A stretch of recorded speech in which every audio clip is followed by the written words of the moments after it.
오늘 우리 사순절날 우리 이튿날짜를 맞이해서 우리 오늘은 이 묵상집의 순서에 따라서 2월 19일 2일째 어떻게 저를 아십니까? 라는 말씀에 대해서 함께 묵상을 하고 함께 나누는 시간을 갖도록 하겠습니다. 먼저 찬송가 288장 예수를 나의 구주 삼고 또 계신 곳에서 찬양하시고요. 이어서 270장 변찮는 주님의 사랑과 함께 찬양하시도록 하겠습니다. 있으신 자리에서 우리 찬양하시면 되겠습니다. 그리고 사도신경으로 나의 신앙을 주님께 고백하시고요. 이어서 오늘 본문 요한복음 1장 43절에서 51절까지 말씀입니다. 신약성경 144쪽에 있는 요한복음 1장 43절에서 51절까지 말씀을 여러분 계신 곳에서 읽으시면 되겠습니다. 저는 오늘 그 중에 48절 말씀을 함께 제가 읽겠고요. 여러분들은 계신 곳에서 1장 43절에서 51절까지 말씀을 읽으시면 됩니다.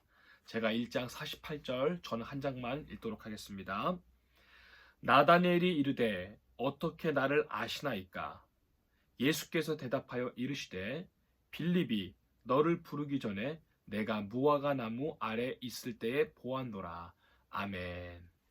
자, 오늘은 이 사순절 묵상지 두 번째 순서라고 말씀을 드렸고요. 어떻게 저를 아십니까? 어떻게 저를 아십니까?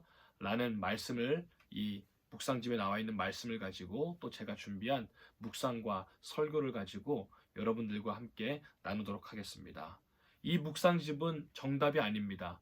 여러분들의 묵상하시는 그 자리 그리고 하나님이 주시는 은혜의 말씀의 자리에서 도움을 줄 수 있는 말씀이기 때문에 참고하시고 여러분들이 오늘 이 본문과 그리고 여기 있는 묵상 내용을 가지고 여러분들이 은혜 받으시는 그 자리에서 옆에 이렇게 노트를 하셔도 되고요. 아니면 자그마한 노트를 가져서 말씀과 여러분의 깨달은 그리고 기도할 점을 이렇게 적으시면서 함께 나누시면 조금 더 유익하겠습니다. 네, 오늘은 요한복음 1장 43절에서 51절까지 말씀이라고 말씀을 드렸죠.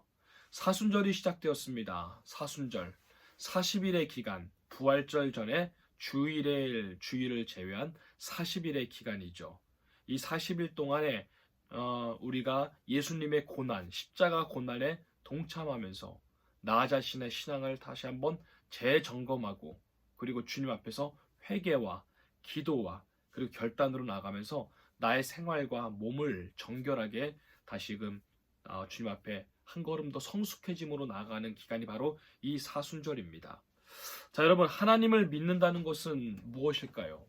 하나님을 믿는다는 것은 바로 내 인생의 중심이 나, 우리 가족, 내 자녀들, 내 생각, 내 감정, 바로 이 나에서 하나님으로 이 중심의 축을 옮기는 것을 우리는 바로 신앙생활 그리고 믿음이라고 볼 수가 있을 것입니다.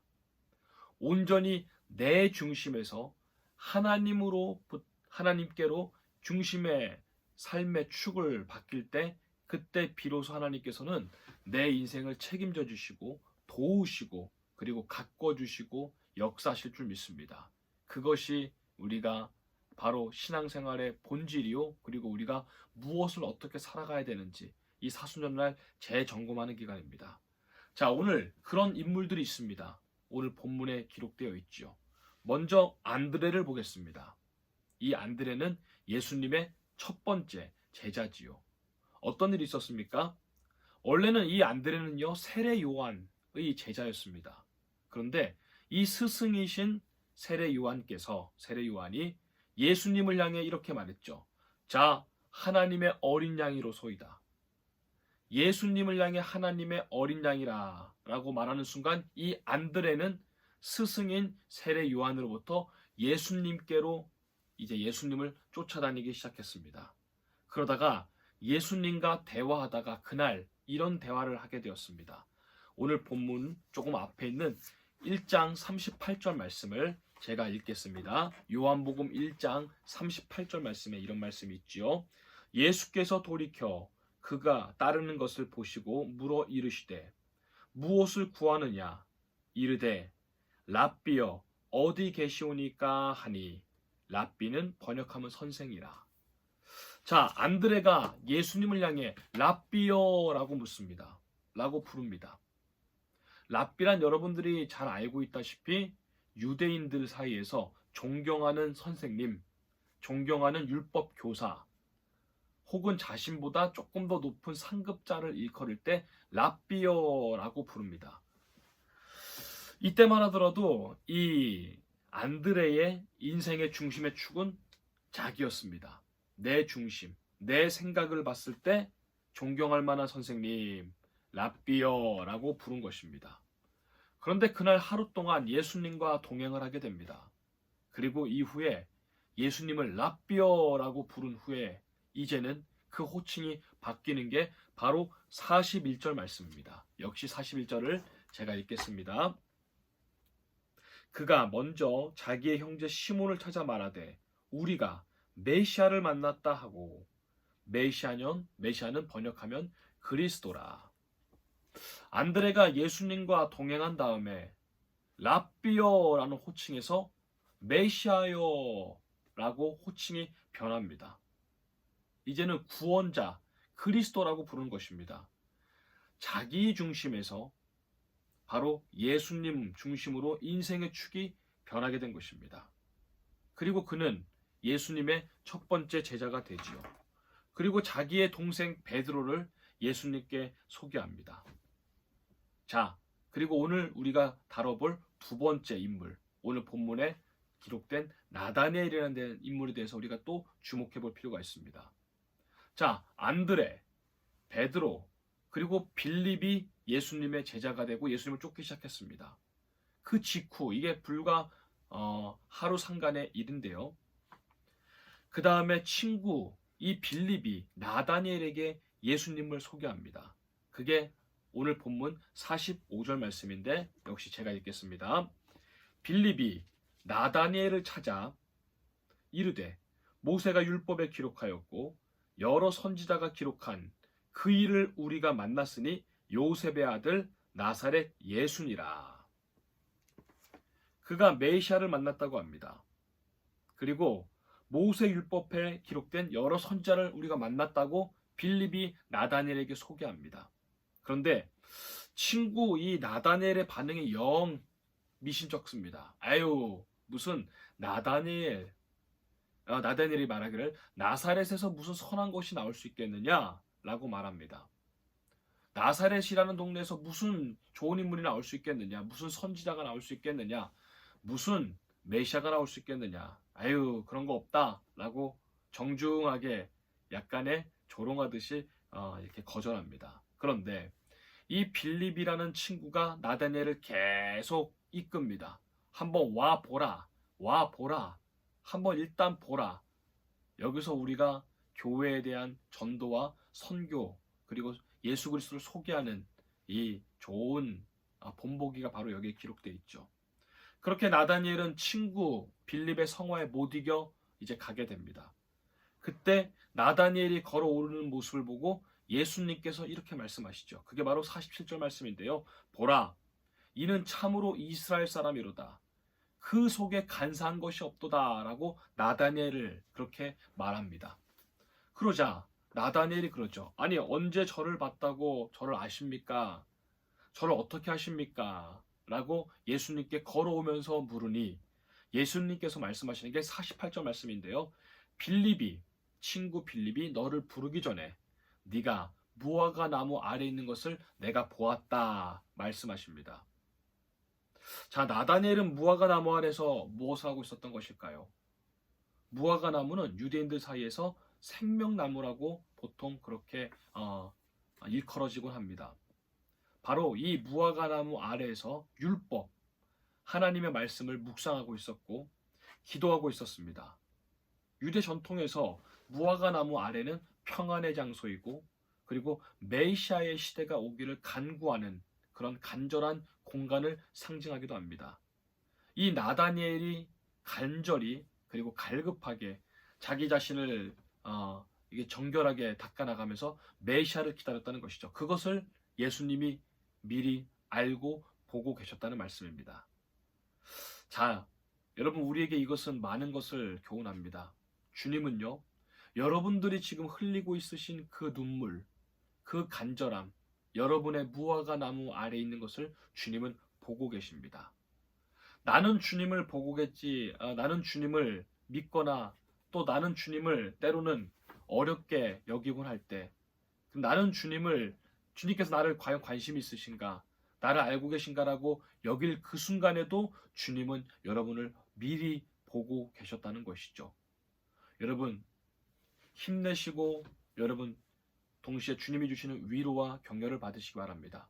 주님은 여러분을 보고 계십니다. 주님은 나를 보고 계십니다. 내 눈물의 자리 그리고 내 간절함의 자리를 주님은 지금 알고 계신다는 것입니다.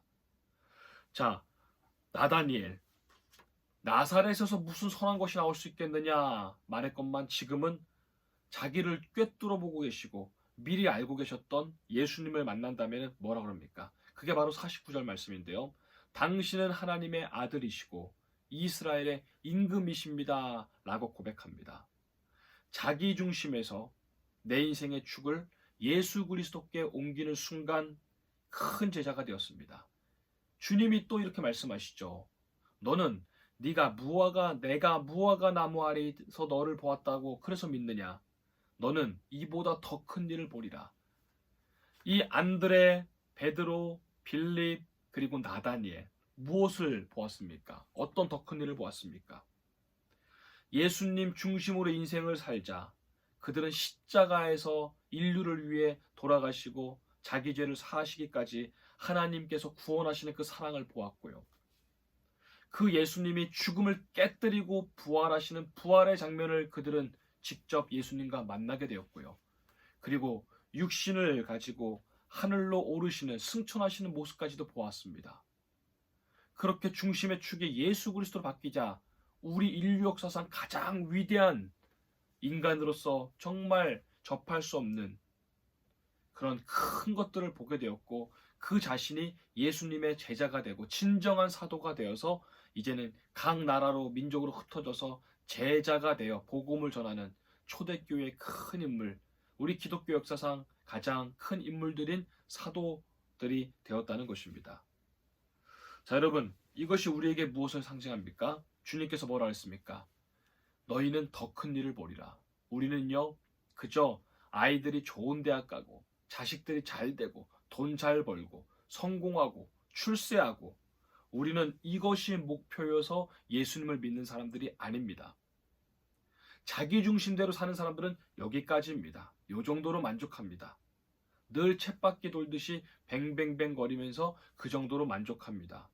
그러면서 신앙생활 하면서도 죽느니 사느니 못 살겠다느니 이렇게 합니다. 세상 사람들과 크게 다를 바가 없지요. 자, 오늘 본문이 주시는 교훈은 이것입니다. 내 인생의 축을 예수 그리스도로 옮기자. 그러면 더 큰 일을 보리라. 그리고 하나님께서는 내가 울고 있고 내가 그곳에서 고심하고 있고 내가 여전히 주님 앞에 간절히 구하고 있는 무화과 나무 아래 있는 것을 주님은 보고 계신다. 내가 이미 보고 있었노라. 자, 여러분, 아무쪼록 여러분의 인생의 중심이 주님께로 옮겨지는 이 사순절이 되길 바랍니다. 마지막으로 이 묵상집 마지막 단락, 이 13페이지에 있는 이 마지막 단락, 맨 밑에 큰 문장이 있죠. 사순절은 도망이 아니라, 이 부분부터 우리가 함께 읽도록 하겠습니다. 저와 함께 읽으시죠. 사순절은 도망이 아니라 귀한의 계절입니다. 각자 자신의 무화과 나무로 돌아가 말하지 못한 사연과 눈물의 기도를 주님께 아뢰어 올립시다. 그 자리에서 이미 우리를 보고 계신 주님이 말씀하십니다. 내가 너를 보았다. 이 사순절, 우리의 무화과 나무 아래가 하늘문이 열리는 베델, 하나님의 집이 되기를 바랍니다. 그래서 실패와 눈물이 은총과 영광의 시작이 되고 낮아진 그 자리에서 주님이 우리를 새 이름으로 불러주시기를 기도합니다. 아멘. 자, 우리 마지막으로 공동의 기도 제목을 우리 함께 합독으로 읽으신 후에 공동의 기도 제목을 읽은 다음에 여러분들이 그 자리에서 각자 기도를 하시면 되겠습니다. 우리 13페이지 맨 아래에 있는 프레이어라고 여기 맨 밑에 이렇게 기록되어 있죠. 보라색 이제 테두리로 되어 있는 것을 함께 읽겠습니다. 우리 공동의 기도입니다. 주님, 제 무화과 나무 아래를 보아주시니 감사합니다. 감춰둔 아픔과 실패를 오늘 주님 앞에 올려드립니다. 그늘 아래 있을 때에도 저를 바라보시는 주님, 제 삶을 새롭게 빚어 주소서. 사순절의 길에서 주님을 다시 만나 더 큰 일을 보게 하소서. 예수님의 이름으로 기도합니다. 아멘. 오늘 하루 사순절 주님과 묵상하면서 동행하면서 승리하시는 귀하고 복된 하루가 되시기를 주님의 이름으로 축복합니다. 감사합니다.